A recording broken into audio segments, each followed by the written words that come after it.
Hola a todos, aquí les habla Johan. Bienvenidos de nuevo a este podcast aquí en Voces con G.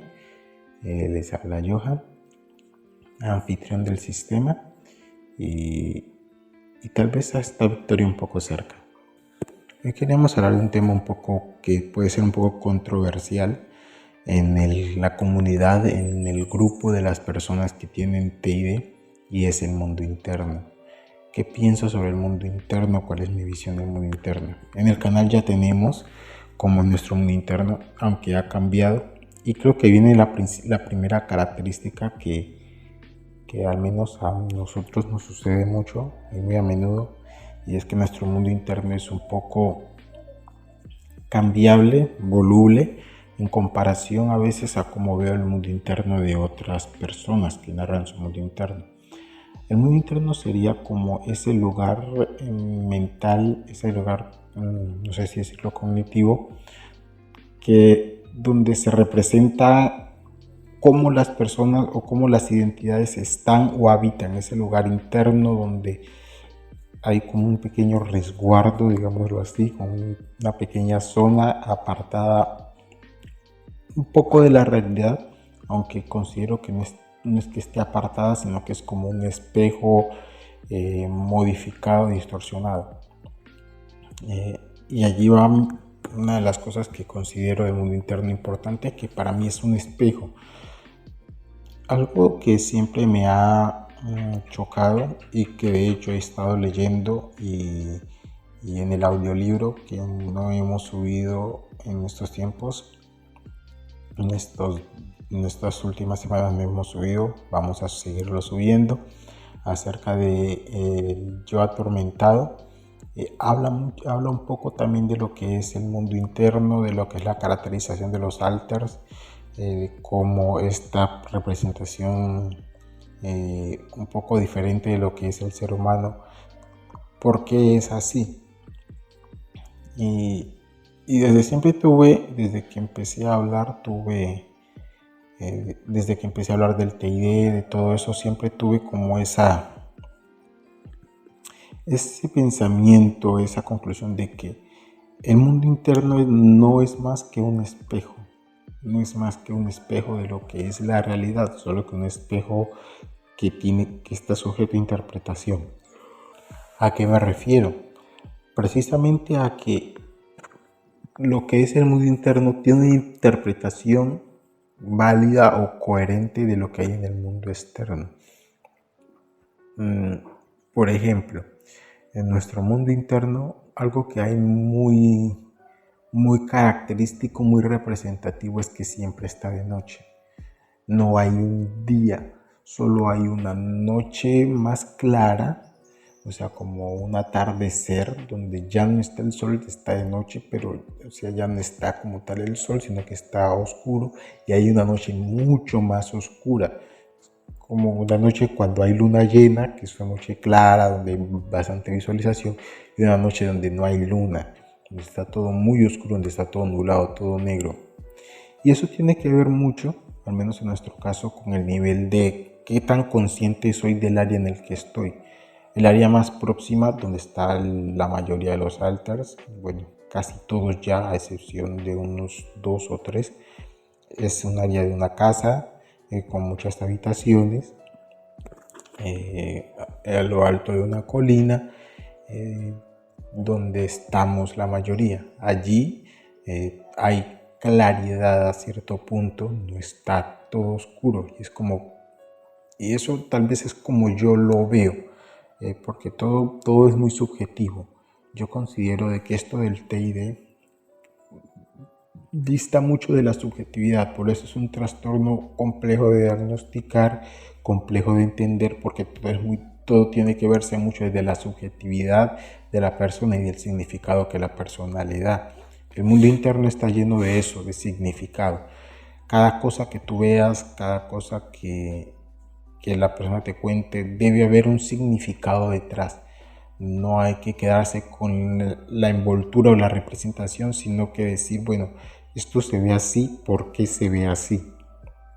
Muchas veces la representación puede ser algo sencillo, como por ejemplo, En nuestro mundo interno, mucho más alejado, yo no la conozco porque estoy muy anclado al frente. Los anfitriones casi que no exploramos el mundo interno a libertad, sino que estamos muy al frente y casi lo que conocemos del mundo interno que está alejado de nosotros es gracias a otras partes que nos lo pasan. Y una de las partes que no conozco pero que nos pasa es, por ejemplo, la torre donde está Valkyria con otras partes. Es una torre alta, según lo que cuenta sobre todo Ru. Victoria también estaba ahí, pero Ru es la que más cuenta, es un poco oscura, está como rodeada de un poco de bosque, pero el bosque como si hubieran talado los árboles alrededor para que el bosque no se acercara demasiado a la torre. Y la característica principal es que está repartida en diferentes pisos, solo es la torre, está repartida en diferentes pisos, pero es una torre biblioteca, donde hay muchos libros, pero cuando entras, todo adentro es mágico, o sea, las cosas flotan, los pisos se mueven, cambian, hay habitaciones también donde duermen, dice palabras textuales de Ruth, duermen cosas que no deben ser despertadas aún. Y todo es como muy mágico, muy oscuro, tenebroso, donde hay poca luz, donde hay mucho silencio, porque Valkyrie es así, es muy silenciosa, le gusta al parecer trabajar, pero muy silenciosa, incluso cuando está con nosotros. Me entero por la presencia extraña de la cual no estoy habituado, entonces ahí me entero que, bueno, parece que Valkyria está cerca porque siente esa presencia extraña que a menudo no siento. Pero si lo viéramos solo desde este envoltorio extraño, pues sería precisamente eso, extraño, algo que no tiene un sentido. Pero básicamente esa torre es, para los que han jugado alguna vez World of Warcraft, esa torre es Karazhan, o sea, es una representación de Karazhan. Y Karazhan, ¿qué es en el World of Warcraft? Es simplemente una torre llena de misterios, donde se guardan los misterios. ¿Qué es lo que representa esa torre en nuestro mundo interno? El lugar donde se esconden las cosas que no conocemos, las cosas a las cuales le tememos. Por eso hay cosas que no deben ser despiertas, quiere decir que probablemente haya información muy difícil. Y de hecho, cada que salen cosas de ahí son informaciones sumamente importantes, se recuperan memorias, llegan alters que estaban hace mucho tiempo allí y que tienen recuerdos desde hace mucho tiempo. Desde ahí vino Nessa, que es un alter que tiene 12 años, que es una mitad humana, mitad monstruo, digámoslo así, estilo de Lovecraft, Lovecraftiano. Y ese alter es, o sea, cuando entra en un modo de ansiedad, de lo que se convierte en una amalgama oscura de muchos tentáculos y muchos ojos. Por eso al principio la llamábamos caos, porque no entendíamos qué era. Ahora le cambiamos un poco el nombre para darle como, bueno, no eres el caos, eres esto. Pero entender de que todas estas cositas fantasiosas tienen su significado. Por ejemplo, uno de los casos que también me gusta colocar acerca de esta fantasía es el hecho de que Victoria es básicamente un dragón. Y alguien diría, un dragón, ¿eso por qué? Eso no tiene ningún sentido. Claro, si lo vemos solamente así, no tiene ningún sentido. Pero básicamente Victoria es un dragón porque es un ente aterrador. O sea, la identidad y lo que somos, cómo nos configuramos, también lo configuran los que son los demás. Por eso es importante cuando a veces se habla de la crianza de los hijos, la forma en la que le habla el padre. Tú eres esto, tú eres lo otro. Si un niño, por ejemplo, fracasa en una materia, si el padre, por ejemplo, le dice, no, bueno, estuvo mal, que hiciste esto, no estudiaste, vamos a prepararlos para la siguiente para que puedas pasar. Esa forma no le va a generar problema al muchacho porque le está dando la opción de mejorarse. Pero si el padre de entrada llega y lo que dice es: eres un inútil, no sirves, algo tan fácil y no lo pudiste hacer.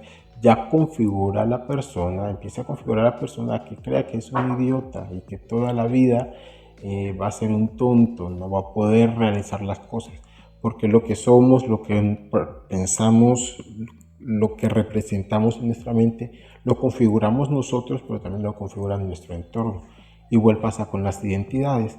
Lo que son ellas no solo lo configuran ellas, sino las identidades que estamos alrededor. Victoria para nosotros es una parte muy grande, muy atemorizante, muy pesada.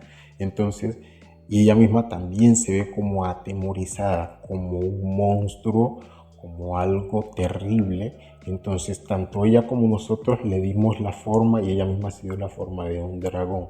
Porque el mundo interno de significados no es la envoltura, sino qué es lo que significa esa envoltura.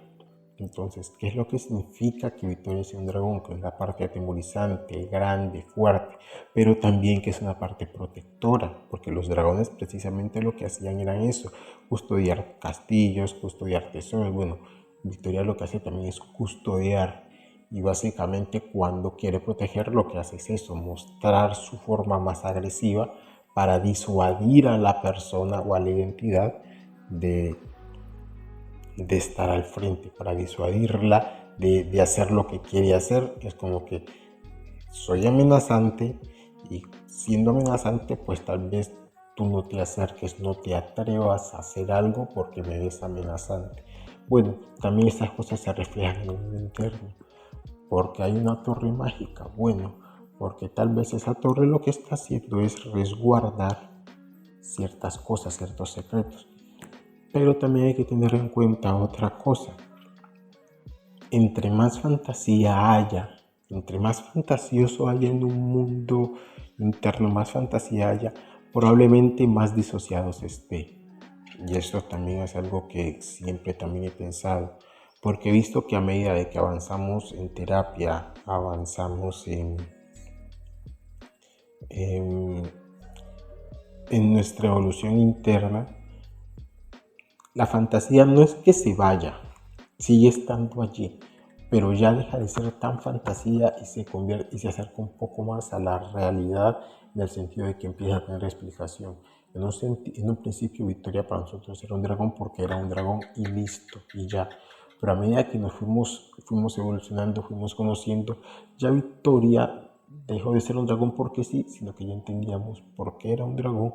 Y de hecho incluso hasta las transformaciones de ella en forma de dragón empezaron a disminuir porque empezaron a dejar de ser tan necesarias.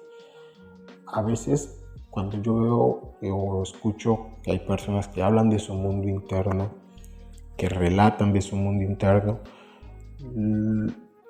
y veo tanta fantasía, lo que me preocupa no es tanto la fantasía, porque la fantasía, como lo decimos, es un simbolismo, es un espejismo de la realidad. Lo que me preocupa más es su realidad, más que su fantasía, su realidad, porque probablemente esa persona esté tan desconectada de su realidad que está rellenando la realidad con fantasías, y ahí es peligroso, donde en realidad no haya una realidad como tal, la persona esté en una realidad tan rota, en un entorno tan enfermo, que quiera suprimirlo, que quiera eliminarlo y reemplazarlo con un entorno más fantasioso. Y eso puede ser peligroso porque puede empezar a llevar a cosas como la psicosis, puede empezar a llevar cosas como delirios, donde la persona empiece a transportar lo que es el mundo interno a la realidad. Y ahí es donde hay que ser cuidadosos, entender. Hay que ser conscientes, y las personas que tienen un mundo interno, que tienen TID, deben en todo momento ser conscientes de que el mundo interno es el mundo interno y el mundo externo es el mundo externo.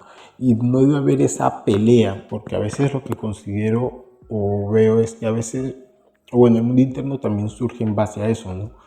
Mi entorno externo, mi entorno físico está enfermo, es horrible vivir, bueno, entonces me refugio en el mundo interno. Es un mecanismo que en un principio funcionará, Porque si una persona es víctima de abuso, lo que va a pasar es que obviamente quiere escapar de eso. Y ahí es donde empieza a llegar el mundo interno a ser ese refugio donde te puedes ocultar. Pero en algún punto debemos reconciliarnos con el mundo exterior.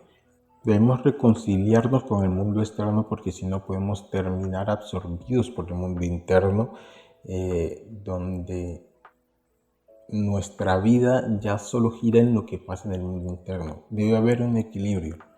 Yo siempre considero que es importante cuidar el interior y es totalmente importante. Y qué bueno que cada vez se hable más de eso, de cuidar el interior, de cuidar nuestra salud mental, de cuidar lo que somos por dentro. Y dentro de eso está el mundo interno. Algo que he visto que a medida de que nosotros hemos mejorado nuestra calidad de salud mental, hemos mejorado, nuestro mundo interno se vuelve más elaborado, o sea, más ordenado. Antes nuestro mundo interno era una vela y todo oscuridad. Allí fue lo primero que recuerdo del mundo interno, donde estaba Chloe, mi persona, y unos ojos enormes que eran Victoria. Pues en ese tiempo no sabía que era Victoria, no había nombres, solo había representaciones y ya. Luego cambió a una fogata, donde estaban las ruinas, una fogata, pero seguía la oscuridad engullendo. Todo eso representaba de que mi interior estaba en ruinas, estaba oscuro, yo no sabía quién era. Pero poco a poco se fue elaborando. Luego fue una casita más pequeña, como con 2 o 3 cuartos a los cuales no accedíamos. Luego empezó a elaborar. De hecho, en estos momentos el mundo interno sigue cambiando. Ya no es lo mismo a lo que representé, ya no es lo mismo. Ahí que se están instalando, nuevas cosas han ido apareciendo. Eso indica un trabajo, una elaboración, lo cual es bueno. Pero eso también tiene que ir a la par de cómo se desarrolla mi mundo externo. Todo tiene que ir a la par, no debo desconectarlo, no debo disociar mi mundo interno del mundo externo. Y es algo que he tratado de trabajar, no quedarme en el mundo interno, sino cómo va mejorando mi exterior, que yo considero importante y es algo que me parece alarmante en ciertas personas que hablan del TID, que dicen tener el TID, por el hecho de que los veo demasiado fascinados en su mundo interno. Demasiado fascinados al grado de que no son conscientes de su fascinación y de su ensoñación. Y eso puede ser peligroso. No quiere decir que no vamos a cuidar nuestro interior, vamos a cuidarlo, que no podemos conocer nuestro interior, vamos a hacerlo, pero la demasiada fascinación puede estar indicando de que hay una evasión del exterior. No quiero estar en el exterior, quiero estar totalmente en el interior. Y entonces los mundos internos empiezan a tener la necesidad impuesta de ser más fantasiosos para complacer. O sea, queremos volverlos fantasiosos para complacer una carencia de lo que hay en el mundo externo, y allí puede haber un peligro importante, porque puede terminar el mundo interno, que era para proteger del mundo externo, para proteger de ciertas situaciones. Ahora el mundo interno puede terminar siendo el peligroso, donde termine absorbiendo a la persona y empezándola a generar un tipo de ensoñación, de idealizaciones que no están bien. Hemos hablado de lo que son las idealizaciones de los alters, los peligrosas que pueden ser. También el mundo interno puede ser peligroso idealizarlo, donde no entender el simbolismo que lleva, sino que solo quedarse con la envoltura, puede llevarnos a generar más disociación, más problemas con nuestro exterior. Hay que siempre optar por un equilibrio sano, considero yo. Y es lo que siempre trato de hacer en mi mundo interno, llegar a un equilibrio sano, a una funcionalidad. Que el mundo interno no sea fantasioso porque sea fantasioso. Si va a ser fantasioso, ok. Si va a tener características inusuales, ok. Pero que sean porque son funcionales. Porque tienen que ser funcionales. Y hay características que a veces son inconscientes y dejo que lo sea así. No trato de controlar todo o configurar todo. De hecho, no tengo poder, yo como anfitrión, yo no tengo poder en modificar lo que sucede en mi mundo interno, o al menos no soy consciente de eso. Hay otras identidades que tienen un poco de poder para encauzar ciertas cosas, para organizar ciertas cosas, pero en mi caso no. Por ejemplo, una zona que hemos ido descubierto. Mi mundo interno tiene la característica de ser como un videojuego de Warcraft o de Age of Empires, donde a medida que vas avanzando vas descubriendo terreno. Y bueno, mi mundo interno tiene esa característica de que a veces mientras se avanza en ciertos puntos se van como descubriendo ciertos terrenos, y el último terreno que hemos como desbloqueado es más allá de un río que hay, donde Ru pensaba que había peces que volaban. No entiendo cómo pensó que eran peces que volaban si eran faroles sobre el agua. Ya Yuki nos los aclaró y nosotros como que, son faroles. Y ahora entendemos porque un tiempo nos gustaron mucho las faroles, y las faroles para nosotros representan las oraciones. Y el río es como nuestra mente. Entonces un río que es nuestra mente, que está en calma, y faroles sobre ella, nuestras oraciones. Es como que es un mensaje que teníamos hace mucho tiempo y que se ha quedado en nuestra mente y está representado. Ya dejó de ser tan fantasioso para nosotros cuando pasó de ser peces que volaban a ser faroles. Pero más allá de eso hay como un bosque muy denso, muy oscuro, donde se está escondiendo una identidad algo tenebrosa, que por cierto es como que no quiero enfrentarla, porque ya tengo una idea de qué es lo que trae y no estoy listo, no me siento listo y no estoy listo para eso. Pero ese bosque tenebroso pues precisamente representa eso, el miedo para mí. Es como que ya voy entendiendo que representa el miedo al oscuro, algo denso donde no sé qué hay, donde de cualquier lado puede aparecer esa criatura, esa identidad. Y voy entendiendo eso y voy desbloqueando eso, y para mí no puedo quedarme absorto en eso, en sobre la presentación, sino que qué significa lo que estoy viendo.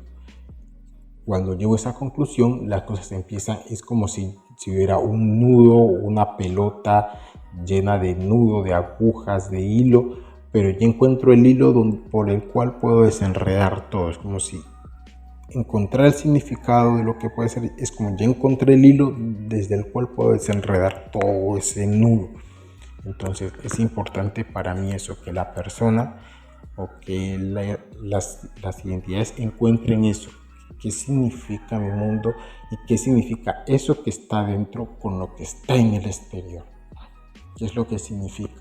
No desconectarlos. Desconectarlos es perjudicial, a mi parecer es perjudicial.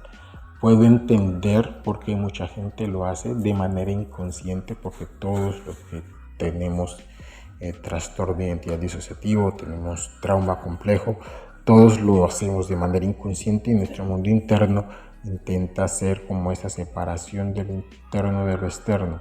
Eso lo entiendo, pero a medida que vamos siendo más conscientes de nuestro trastorno, más conscientes de nuestros traumas, pues tenemos que empezar a hacer esa reconciliación del mundo interno y el mundo externo. Es duro, todavía estoy en ello. No es algo fácil para mí reconciliar, porque hay muchas cosas del exterior que y tal vez nunca serán totalmente reconciliables. Y es como una verdad que también toca tener presente. Tal vez nunca será totalmente reconciliable ciertas cosas del interior con el exterior, pero al menos que no se vuelva una fuente de disociación. Tener en cuenta que el mundo interno es más una representación, que algo físico. Lo físico puedo tocarlo, está allí, y lo físico no es una representación, está allí. Bueno, lo interno es una representación, no es algo físico. Entonces tenemos que encontrarle o enfocarnos no tanto en lo que vemos, sino en el simbolismo que hay detrás de lo que vemos. Somos seres de significados, siempre me gusta decir eso. Somos seres de significados, lo que hacemos, lo que pensamos, tiene un significado, tiene un porqué detrás, y es importante para nuestra salud mental encontrar ese significado detrás. Espero que les haya gustado. He visto que a algunas personas les gustó, algunas personas me han comentado al interno que les gustó el contenido así. Volveré con los videos normales. Aquí estoy viendo a mi gato. Volveré con los videos normales, Por supuesto, hay mucho que hablar, pero pues en estos momentos no estoy como con mucho ánimo. No sé si la procrastinación o tal vez otras cosas que en estos podcasts creo que puedo hablar con más libertad. Están sucediendo y estoy como tratando de lidiar con eso. Trato siempre de pensar que primero es mi mente antes que cualquier otra cosa. Entonces, esto es Voces con G y aquí nuestro caos toma forma. Adiós.